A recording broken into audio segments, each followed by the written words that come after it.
ఈ సమయంలో శివ గీతాల నుంచి కొన్ని పాటలు పాడుతున్న పాటలో సహాయం చేయడం వరకు శ్రావణ అలాగే కృష్ణ ఇస్తారు.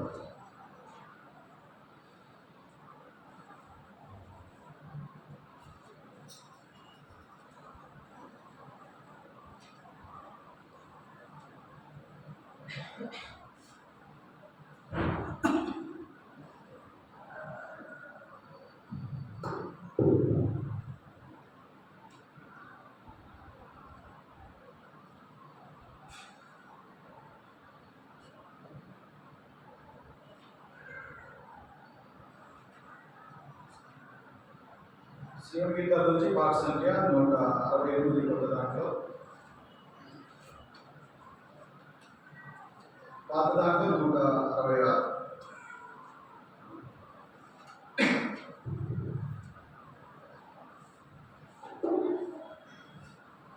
నా ప్రాణమా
159 కొత్త దాంట్లో, పాత దాంట్లో 157.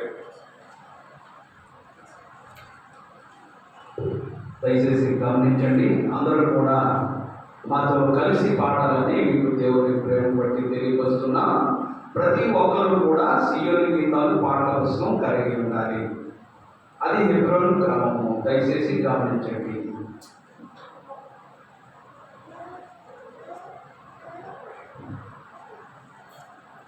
ప్రేమ నమ్మకము గల పరలోక తండ్రి తన కుమారుని పంపెను. రక్తము చిందించి మా పాపము కడుగా సిలువపై అర్పించెను. సిలువపై అర్పించెను. యాగ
శివగీతాల నుంచి పాట సంఖ్య 615 కొత్త దాంట్లో, పాత దాంట్లో 602, బాగా పాత పాట పుస్తకంలో 505.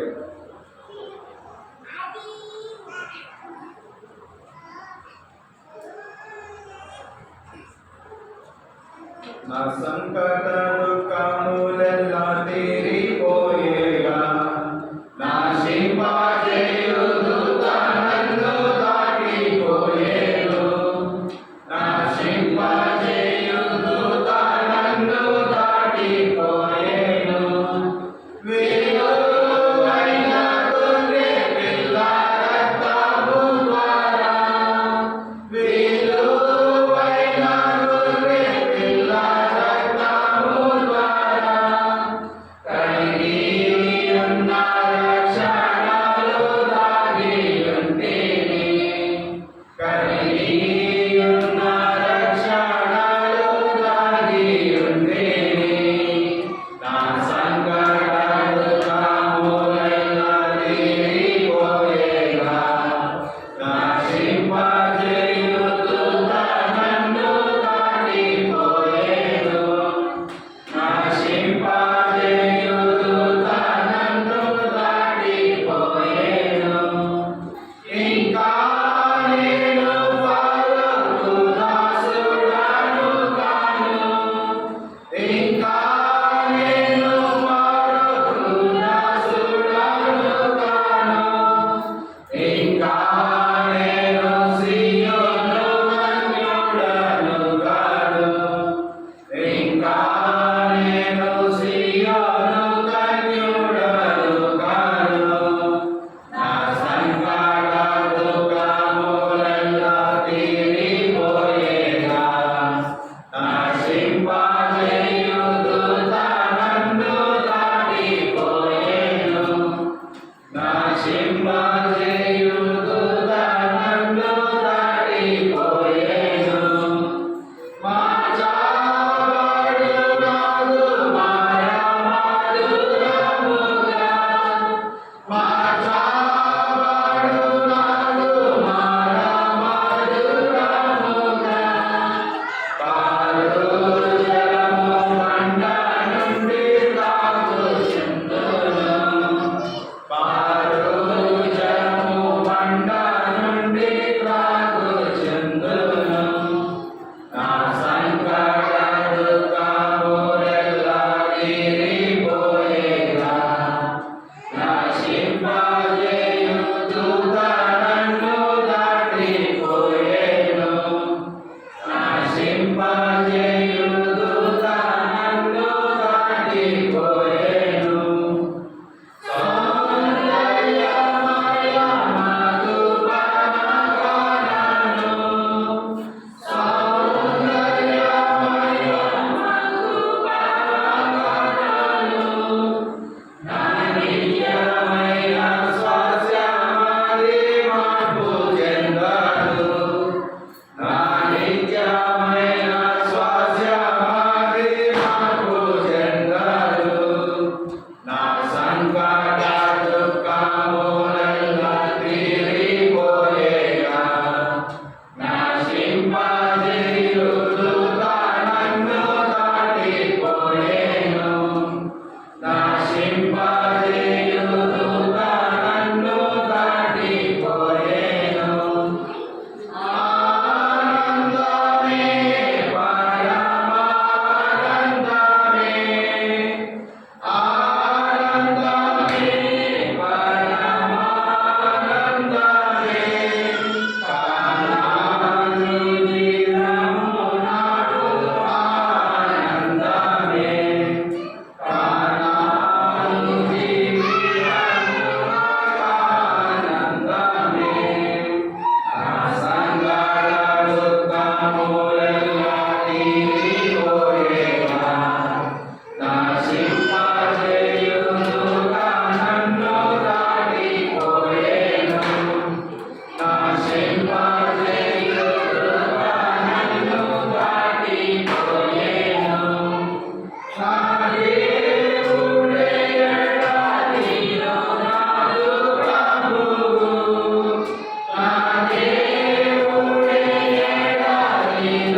Every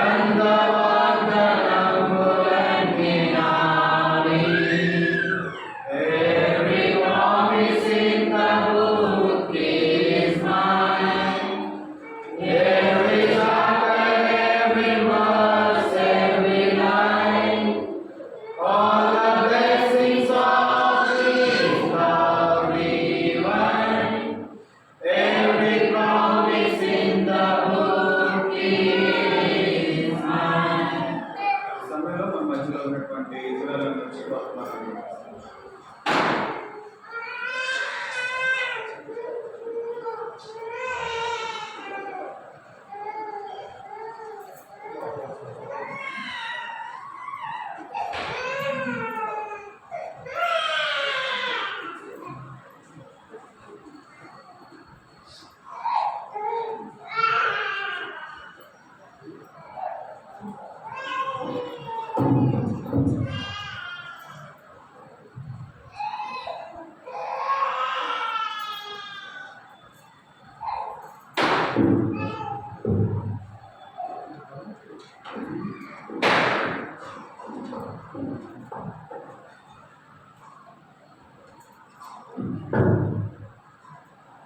ప్రభువైన యేసుక్రీస్తు పరిశుద్ధ నామములో మీ అందరికీ కూడా శుభములు దైవాశీస్సులు తెలియజేస్తున్నాను.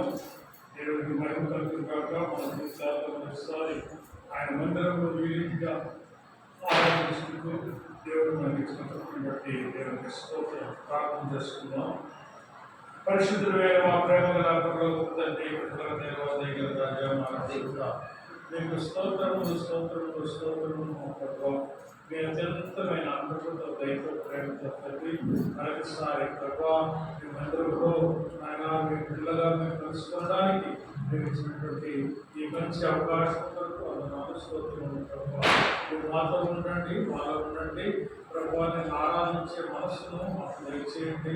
మీరే సమస్త మహిమ ఘనత ప్రభావంతో పొందుకోమని మా ప్రభు మా రక్షకుడైన యేసుక్రీస్తు పరిశుద్ధ నామములో ప్రార్థించి వేడుకుంటున్నాము తండ్రి. ఆమేన్. ప్రియులారా, ఈ దినాల్లో దేవుణ్ణి ఆరాధించడంలో, దేవుణ్ణి స్తుతించి కనపరచుట మరి ఎంతో అవసరమైంది. మనం మరి పండుగ సీజన్లో కూడా వస్తున్నాము.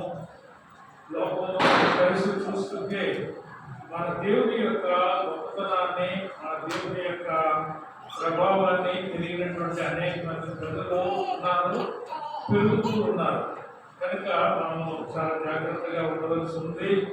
ముందు మనము మన గురించి తెలుసుకోవాల్సినటువంటి అవసరత ఎంతైనా ఉంది. 135వ సంకీర్తన ఉత్తర దక్షిణ రీతిగా చదువుకుందాం. 6 వచనాల వరకు ఉత్తర దక్షిణ రీతిగా చదువుతాం. కీర్తన గ్రంథము 135వ కీర్తన, జాతర కీర్తన. యెహోవాను స్తుతించుడి, యెహోవా నామమును స్తుతించుడి. యెహోవా సేవకులారా,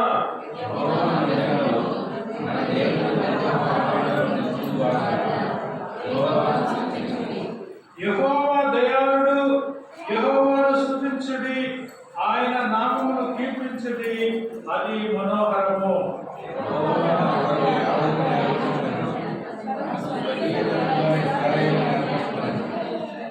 యెహోవా గొప్పవాడనియు, మన ప్రభు సమస్త దేవతల కంటే గొప్పవాడనియు నేను ఎరుగుదును.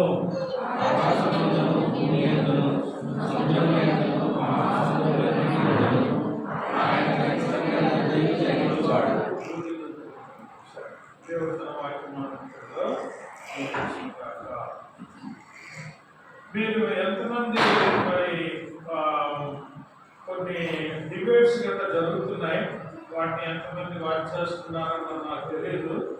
ఇప్పుడు చాలా డిబేట్స్ జరుగుతున్నాయి.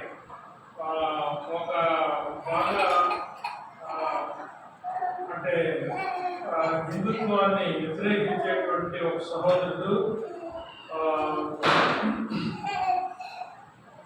ఆయన ఈ యొక్క విగ్రహాలకు పెట్టిన ప్రసాదాల గురించి ఆయన దానిలో ఏమీ లేదు, దాన్ని తినవచ్చు, ఏమీ లేదు దానిలో ఏమీ లేదు అన్నట్లుగా ఆయన మాట్లాడితే దాన్ని చాలా మంది తోకరించి వ్యతిరేకించి ఆ ఘట్టానికి వీలు లేదు, మరి పౌలు అలా చెప్పినప్పటికీ, ఆ సందర్భాన్ని బట్టి అలా చెప్పినప్పటికీ, నువ్వు ప్రార్థన చేసుకొని నువ్వు అది ఇది అని చెప్పినప్పటికీ కూడా అది కరెక్ట్ కాదు. మనము వారు వ్యతిరేకులు.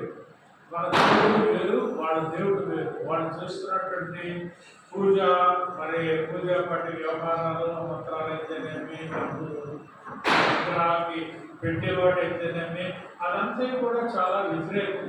2వ దినవృత్తాంతముల గ్రంథము మరి 14వ అధ్యాయంలో మనం చూస్తే అక్కడ ఆశ మరి వాటిన్నింటినీ కూడా ఖండించాడు.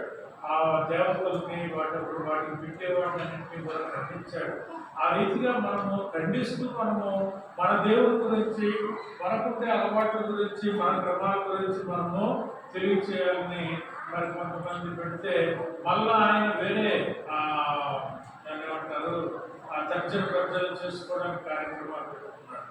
ఇదంతా మీకు ఎందుకు చెప్తున్నానంటే, దేవుని మనము ఆరాధించడానికి వచ్చాము కనుక మన దేవుని యొక్క గొప్పతనాన్ని మనము ఎరిగి ఉండాలి. మనము దేవుని యొక్క వాక్యంలో ఎక్కడ చూసినా కూడా దేవునికి స్తోత్రం, దేవునికి ఆరాధన, దేవునికి కృతజ్ఞతలు, దేవునికి సమర్పణ, ఇవన్నీ కూడా దేవుణ్ణి ఆరాధించేటువంటి విధానాలు, విషయాలు కనుక వాటిలో మనం స్థిరంగా ఉంటే ఆ విధంగా మనం చేయాలి. దెయ్యాలకి దేవుడికి చాలా భేదం ఉంది. దెయ్యాలకి చేసినటువంటి రీతిగా దేవుడికి చేయడానికి వీలు లేదు. మనకందరికీ కూడా బాగా తెలుసు. కనుక ప్రకటన గ్రంథం చూడండి. ప్రకటన గ్రంథంలో నేను మొదటిగా ప్రారంభిస్తున్నాను. ప్రకటన గ్రంథము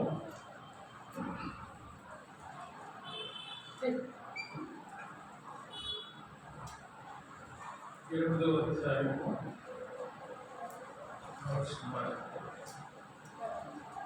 4వ అధ్యాయము 8 నుండి 11 వచనాలు చదువుకుందాం. కలిసి చదువుకుందాం. 3 వచనాల కనుక ప్రకటన గ్రంథము 4వ అధ్యాయము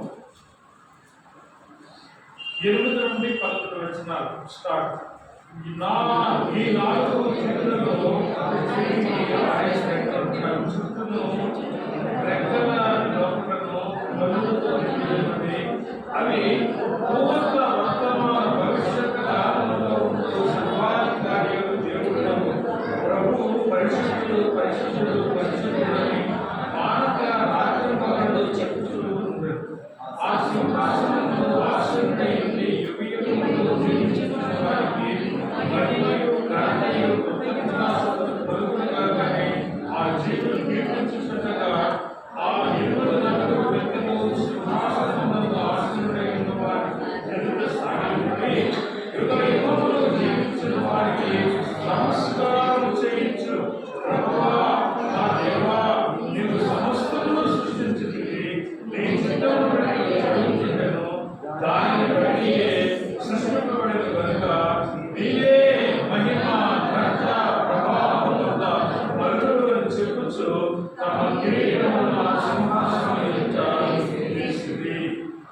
కనుక మన దేవుడు ఎటువంటి వాడు మనకు తెలిసి ఉంటే ఎంతో అవసరము.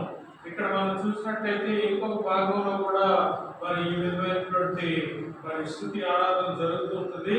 కనుక ఇక్కడ మనం ఏం చూస్తున్నామంటే, సర్వాధికారి యొక్క దేవుడు పరిశుద్ధుడు పరిశుద్ధుడు పరిశుద్ధుడు, ఆయన మహిమ కృతజ్ఞతాస్తుతులు మరి పొంద నలుగుడు అని చెబుతూ ఆ యొక్క దూతలు, అక్కడ ఉండే పెద్దలు వీళ్ళందరూ కూడా ప్రభువుకి సాష్టాంగ నమస్కారం చేసుకున్నట్లుగా మనం చూస్తున్నాం. దేవుణ్ణి స్తుతించడం ప్రతి ఈ లోకంలో ఉండేటువంటి ప్రతి జీవి, నాట్ ఓన్లీ హ్యూమన్. మనము కీర్తన గ్రంథంలో 8వ కీర్తన అనుకుంటాను. అక్కడ ఆకాశము, మరి భూమి, మరి సముద్రము, వాయువు అన్నీ కూడా ఆయన స్తుతిస్తున్నాయనే మాటను మనము చూస్తుంటాం. కనుక దేవుణ్ణి స్తుతించుట ఎందుకు అంటే, మీకు ఎంతమంది ఒకసారి ఉదాహరణ కూడా చెప్పాను. కలెక్టర్ గారికి అందరూ నమస్కారం పెడతారు. ఎందుకు అంటే ఆయన కలెక్టర్ గారు. అలాగే దేవునికి మనము మర్యాదిస్తున్నాము, గౌరవిస్తున్నాము, గర్పరుస్తున్నాము, స్తుతిస్తున్నామంటే అర్థం ఏంటంటే ఆయన దేవుడు గారు. ఆయన సమస్తమును సృష్టించాడు కనుక, ఆయనకి సమస్తము తెలుసు కనుక, ఆయన సర్వాంతర్యామి, సర్వజ్ఞాని, సర్వశక్తివంతుడు, సర్వోన్నతుడు కనుక ఆయన మనం సృష్టించవలసిన మనమే కాదు, ఈ లోకంలో ఉండే వారందరూ కూడా ఆయన స్తుతించబద్ధులై ఉన్నారు. They ought to praise the lord, praise the lord. కనుక స్తుతి అనేటువంటిది దేవుడికే చెందినది, సృష్టికర్తకు మాత్రమే చెందినది. కనుక దేవుని స్తుతించాలి. రెండవది ఏంటంటే దేవుని ఆరాధించాలి. ఆరాధించేవారు దేనికి ఆరాధిస్తారు? ఆయన యొక్క మహిమను, ఆయన యొక్క ప్రభావమును. ఈరోజు నిన్న ఆయనకి యాక్సిడెంట్ జరిగింది, నేను ప్రార్థన చేశాను. మరలా ఈరోజు పలకరించి నేను ప్రార్థన చేశాను. దేవుడు తగ్గిస్తాడు, దేవుడు మహోన్నతుడు, ఆయన అసాధ్యమైంది లేదు అని తెలియజేశారు. ఎందుకంటే ఆయన మాత్రమే సమర్థుడు. ఆ విధంగా దేవుడిని స్వస్థపరిచిన తర్వాత దేవుడికి ఏం చేయాలి? దేవుని ఆరాధించాలి. దేవా నువ్వు సమర్థుడు నాయన. ఆ తర్వాత ఆయనకి కృతజ్ఞత చెల్లించాలి, వందన సమర్పణ చేయాలి. ఎందుకంటే ఆయన చేసిన మేలుకి మనము తిరిగి ఆయనకి కృతజ్ఞత చెప్పవలసిన వారమై ఉన్నామన్నమాట. కనుక ఈ రీతిగా దేవుని గురించి మనకి తెలియాలి. దేవుని ఏ విధంగా స్తుతించాలి, ఏ విధంగా ఆరాధించాలి, దేవుడికి ఏ విధంగా వందనాలు చెప్పాలి మనకి తెలియాలి. 7వ అధ్యాయం ప్రకటన గ్రంథం 7వ అధ్యాయము 9 నుండి 12 వరకు కూడా మనము మరలా ఇప్పుడులాగే కలిసి చదువుతాం. ప్రకటన 7 9వ వచనం నుండి 12వ వచనం కలిసి చదువుతాం. స్టార్ట్. అటు తర్వాత ప్రతి జనము నుండి, ప్రతి వంశము నుండి, ప్రజల నుండి, ఆయా భాషలు మాట్లాడేవారి నుండి వచ్చి ఎవడు లెక్కింపజాలని ఒక గొప్ప సమూహం కనబడెను. వారు తెల్లని వస్త్రములు ధరిస్తున్న వారే, ఖర్జూర పండ్లను చేర్చుకొని సింహాసనం ఎదుటను గొర్రెపిల్ల ఎదుటను నిలువబడి సింహాసనాసీనుడై ఉన్న మా దేవునికి గొర్రెపిల్లకు మా రక్షణకై స్తోత్రము మహాశక్తులతో ఎగిరించుకొని దేవదూతలందరూ సింహాసనం చుట్టూను, పెద్దల చుట్టూను, ఆ 4 జీవుల చుట్టూను నిలబడి వారు సింహాసనము ఎదుట సాష్టాంగపడి ఆమేన్, యుగ యుగముల వరకు మా దేవునికి స్తోత్రం, మహిమయు, జ్ఞానమును, కృతజ్ఞత, స్తుతియు, ఘనతయు, శక్తియు, బలమును కలుగునుగాక అని చెప్పుచు దేవునికి నమస్కారం చేస్తుంది. చాలండి. కనుక ఇది స్థుతిలో ఉండేటువంటి గొప్పతనం. ఎందుకంటే ఆయన ఎవరో మనకు తెలియకపోతే మనం ఎలా స్థుతించగలము? ఆయన ఎటువంటి వాడో తెలియకపోతే ఎలా ఆరాధించగలము? ఇక్కడ చూస్తే ఎటువంటి జనం ఉన్నారు, ఎంతమంది జనం ఉన్నారు, లిఖింప సత్యము కానంత జనం కనిపిస్తున్నారు. వారందరూ కూడా ఏక శబ్దంతో దేవుని స్తుతిస్తున్నారు. వారందరూ ఎక్కడి నుంచి వచ్చారట? వాడి భాషలు వేరు, వాడి జాతులు వేరు, వాడి రంగులు వేరు, వాడి యొక్క దేశాలు వేరు. కనుక వాడు అనేక మంది. అందుకని ఈ సువార్త గురించి ఆలోచన చేయబడినప్పుడు యేసు ప్రభు చెప్పిన ఒక లాస్ట్ మాట ఏంటంటే సువార్త అందరికీ అందించబడింది. అందుకని మిషనరీ సంస్థలు చాలా కష్టపడి దేవుని యొక్క మాట నెరవేర్చడం కోసం అన్ని జాతుల ప్రజలు, నాకు యేసు ప్రభువు తెలియదు అనేవాడు ఉండడానికి వీలు లేదన్నమాట. అందరికీ తెలియపరచబడాలి. అందుకే త్వరగా మరి ఏ మూలకున్నా లాస్ట్ మ్యాన్ అంటారు. అంటే ఏ కొండలోనూ లోయలోనూ ఎక్కడో 10 మంది ఉన్నా కూడా వాడికి సువార్త చెప్పవలసిన బాధ్యత మన మీద ఉంది. ఎందుకంటే ప్రభు అని చెప్పారు కనుక ఆయన మెరుపు వలే మరి ఆయన ఒకేసారి వచ్చినప్పుడు ఆ పూర వెళ్తున్నప్పుడు అందరూ ఆయన చూస్తారు బాధ్యత. కనుక అందరికీ తెలియపరచబడాలి. కనుక ఆ విధంగా మరి ప్రతి జాతి నుండి, ప్రతి వంశం నుండి లెక్క పెట్టినటువంటి జనం వచ్చి అక్కడ దేవుడు స్తుతిస్తున్నట్లుగా యోహాను భక్తుడు దర్శనం ద్వారా చూస్తున్నాడు. కాబట్టి ప్రియులారా, మన దేవుడు గొప్పవాడు. ఆయన మహిమ, ఆయన ఘనత, ప్రభావములు కలిగినటువంటి వాడు. వాడందరూ కూడా సాష్టాంగ పడుతున్నారు. వాడందరూ దేవుణ్ణి ఆరాధిస్తున్నారు, కొనియాడుతున్నారు. కనుక మనము ఆ రీతిగా దేవుని యొక్క గొప్పతనం అనేటువంటిది మరి కొంతమందికే కానీ మాకే తెలుసునని కానీ అనుకోవడానికి వీలు లేదు. తెలియని వారు కూడా ఉండడానికి వీలు లేదు. కనుక దేవుని మనం అందరము స్తుతించాలి. తర్వాత ఈ 19వ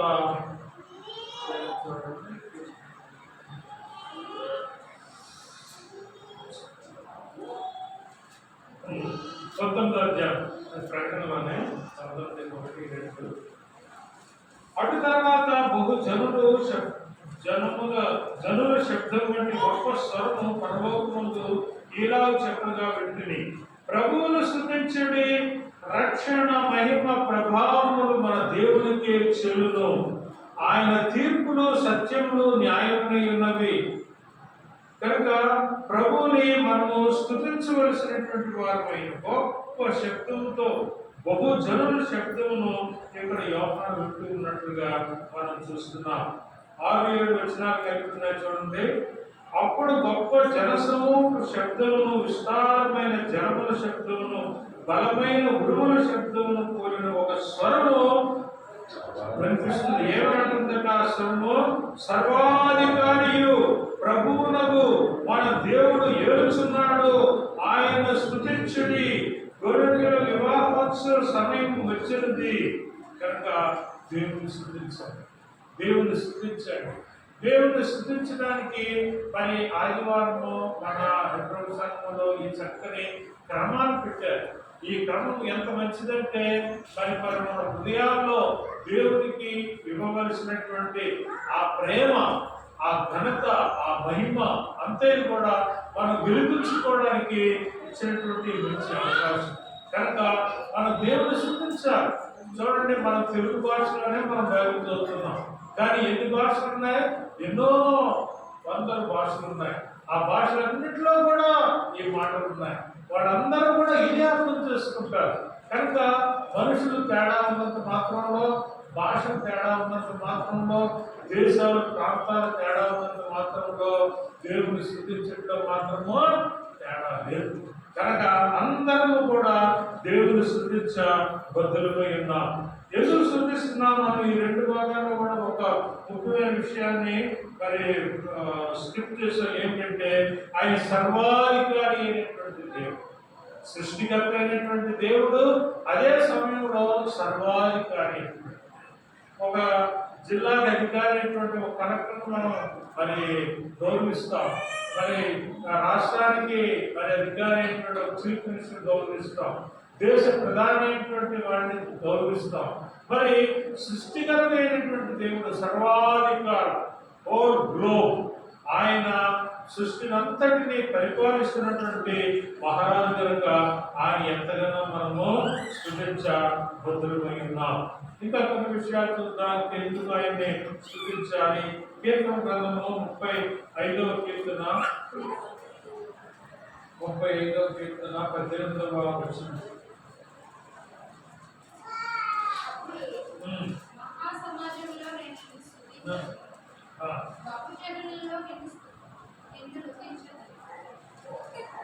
చదువు దగ్గరగా చదువు. 35 అప్పుడు మహాసమాజంలో నేను స్తుతించెదను, బహుజనులలో నిన్ను స్తుతించెదను. చాలు. ఇక్కడ ఏం చూస్తున్నామంటే దేవుడిని స్తుతించడానికి మనము ధైర్యం చేయాలి, చాలా ధైర్యం చేయాలి. ఎట్టి పరిస్థితులు అంటే ప్రతికూల పరిస్థితుల్లో చూడండి. మీరేమనుకోకండి, ఇప్పుడు రాధా మనోహర్ దాస్ పట్టుకుంటున్నారు. ఆయన చాలా దూషిస్తూ, వయసుని దూషిస్తూ, రకరకాలుగా మాట్లాడుతూ, ఆయన ఏమన్నా కూడా మరి ఆయన మరి ఒక అడుక్కున్న దగ్గరికి వెళ్ళి, ఆమె అడుక్కుంటుంది, ఒక ముసలామె, ఆమె దగ్గరికి వెళ్ళి ఆమెను ఎలాగైనా డైవర్ట్ చేయాలని ఆమెను శోధించి, నువ్వు పిలగను అంటే ఆమె ఏమన్నా తెలుసా?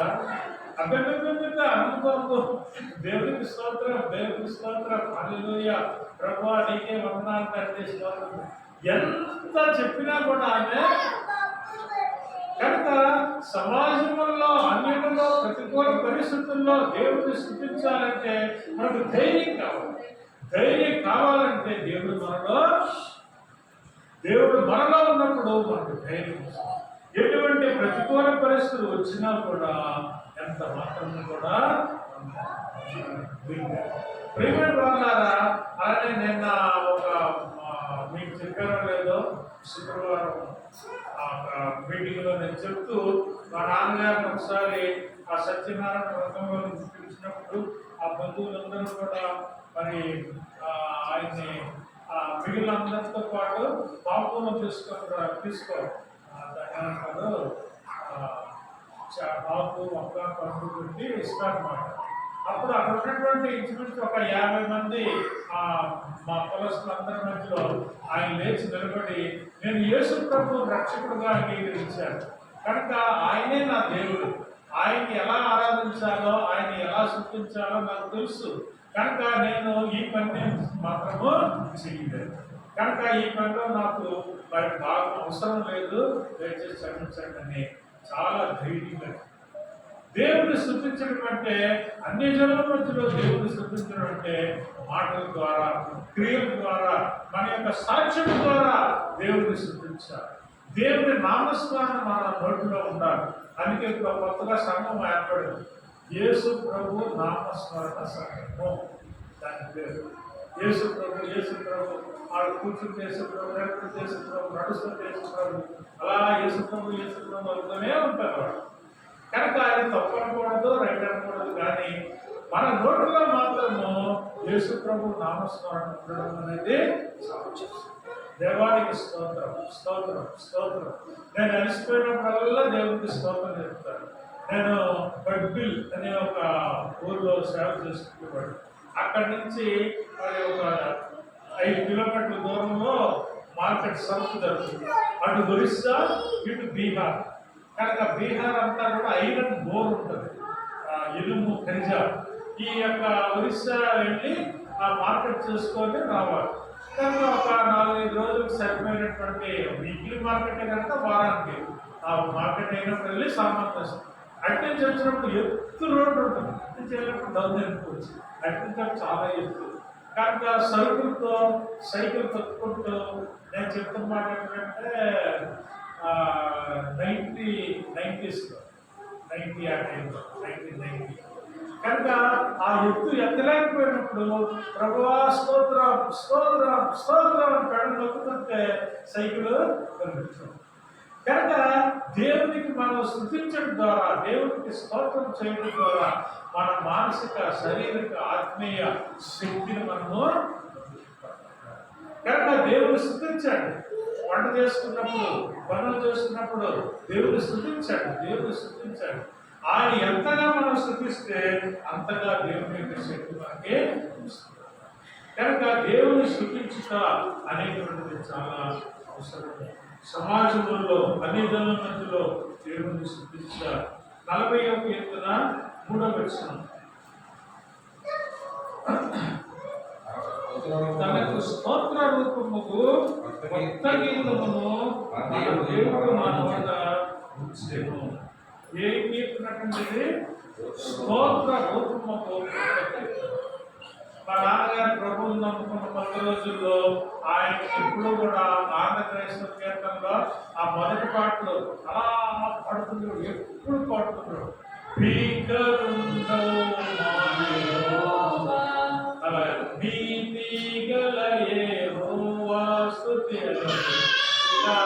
ఇటువంటివన్నీ కూడా ఆ మొదటి పరిశుద్ధ పరిశుద్ధ ఇవన్నీ కూడా స్తోత్ర రూపము కీర్తన. అంటే సియోను కీర్తన పాడుతుంది చెప్పలేదు, సియోను నిండా స్తోత్ర రూపము కీర్తన.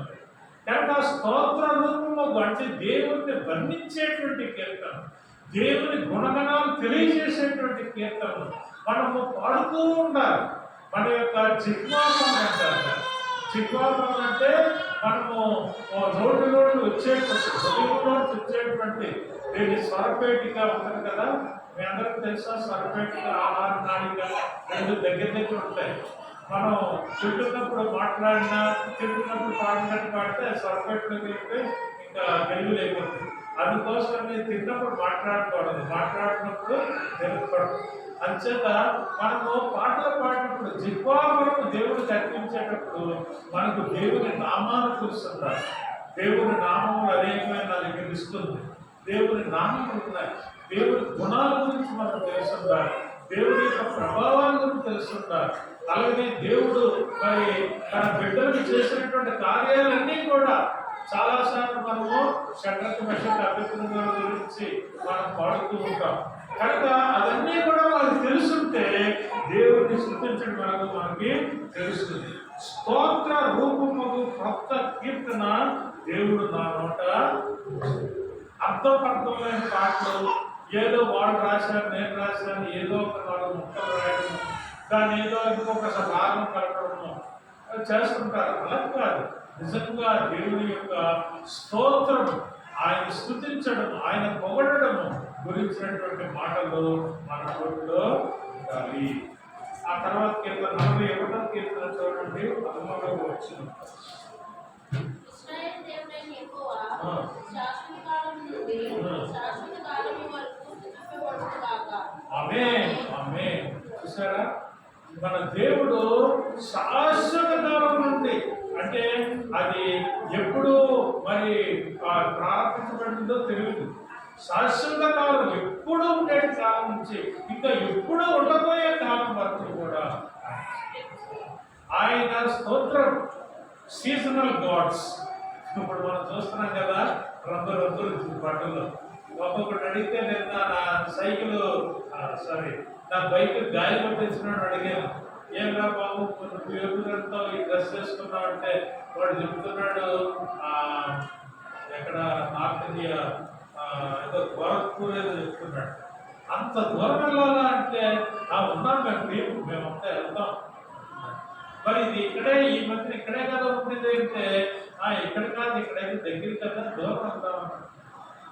చూడండి, ఈ విధంగా రంగులు బట్టలు వేసుకొని కొద్ది కాలం మాత్రం వాడు వృద్ధి చేసుకొని అది అయిపోయిన తర్వాత మామూలు అయిపోతారు.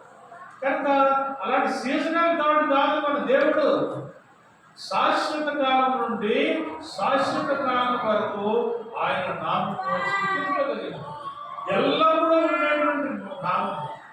కొంతమంది పాటలు పాత పాటలు అంటే పాత పాటలు ఏమన్నారు, లేదు పిల్లలు అది ఎంత మాత్రం.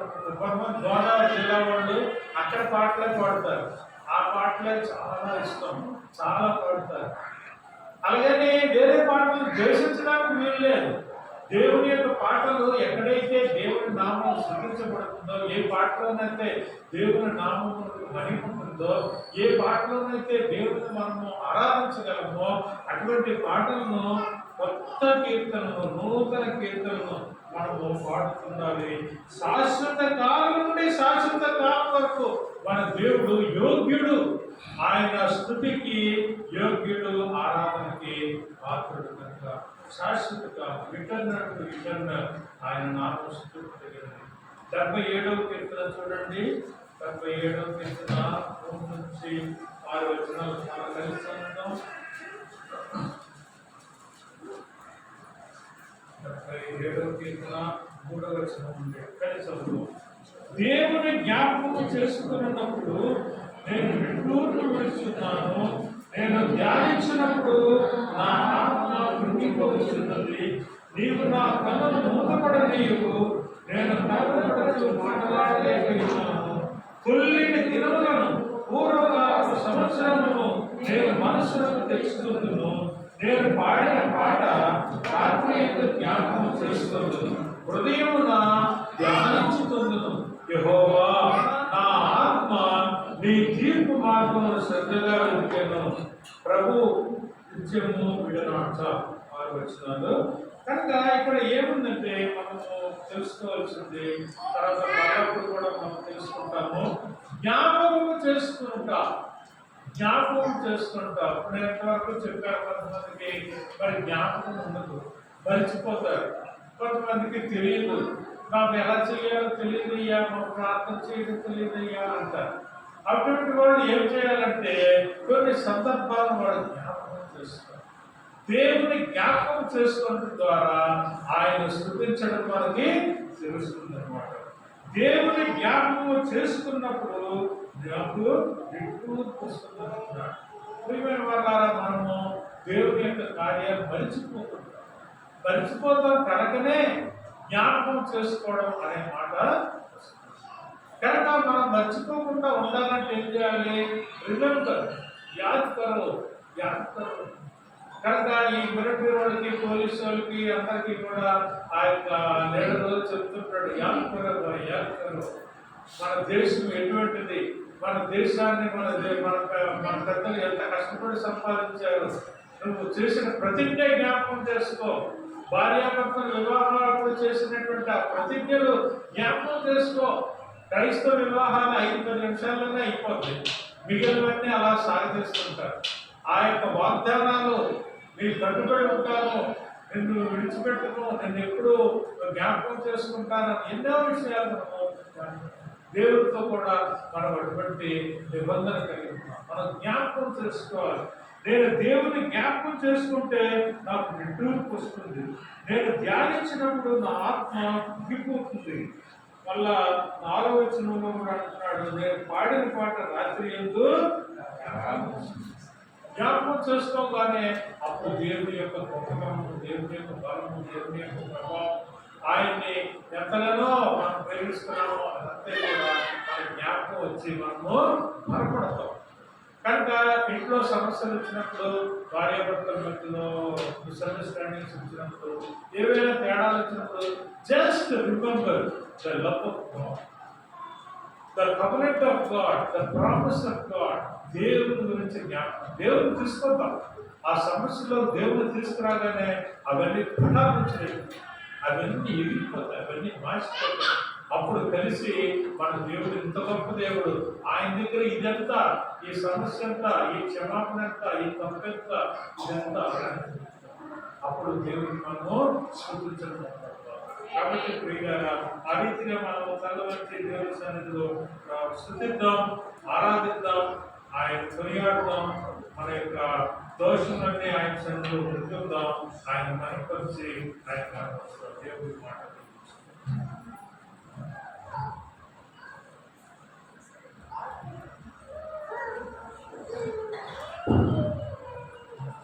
సమయంలో మన ఆరాధనలో పిల్లలుగా శివ గీతాల నుంచి పాడుకుందాం. పాటలో స్నానం చేయబడుతూ శ్రావణ అలాగే విశ్రామం.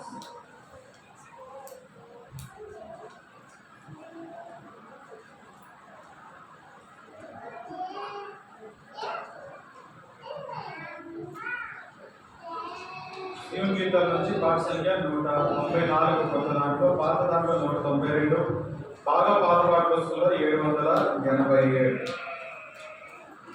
మొదటి చరణం, రెండో చరణం పాడుతుందా, రెండో చరణం పాడుతుందా సండే స్కూల్ పిల్లలు సండే స్కూల్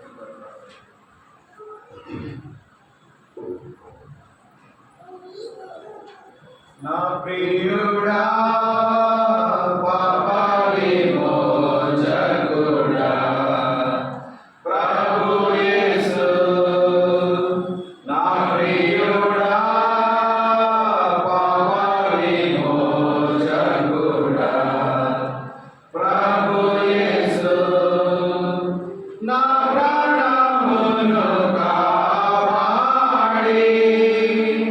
No,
టీచర్ గారు మొదటిగా ఆరాధిస్తారు. దాని తర్వాత బ్రదర్స్ టీచర్లు, సిస్టర్స్ నుంచి ఒకరు క్లుప్తంగా ఆరాధించారు.